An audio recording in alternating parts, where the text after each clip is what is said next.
یوه ورځ یو سړی د پیلانو د یو کمپ ترڅنګ تیریږي.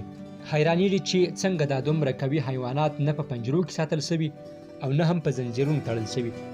یوازینی شی چې د دوی د تیښتې مخه نیسي یوه کوچنۍ رسۍ ده چې یو طرف یې په ځمکه او بل طرف یې د دوی په پښه پورې تړلی دی. سړی په دې فکر کوي چې ولې دا پیلان د رسۍ د پرې کولو لپاره خپل ځواک نه کاروي. نو د پیلانو له روزونکي څخه پوښتنه کوي چې ولې دوی د تیښتې هڅه نه کوي. روزونکی ځواب ورکوي کله چې پیلان کوچنی وي موږ له همدې سیستم څخه استفاده کوو، مګر لکه څنګه چې هغه وخت پیلان کوچنی وي رسۍ د پیلانو د تیښتې مخه نیسي، نو هغوی له همدې فکر سره لویږي چې هیڅکله نشي کولی رسۍ پرې کړي. نو له همدې امله دوی په لویوالي کې هم د تیښتې هڅه نه کوي. یا په بل عبارت دې لویو ځیرکو او ځواکمنو پیلانو باور نه درلوده چې دوی به وکولی شي ځان آزاد کړي، نو دوی هیڅکله هم د تیښتې هڅه نه وکړي. د کیسې پند: زموږ شخصي باورونه تر اندازې زیات پیاوړي دي او ډیری وختونه زموږ عواقب کنټرولوي. دوی کولی شي زموږ لپاره او یا هم زموږ پر وړاندې کار وکړي.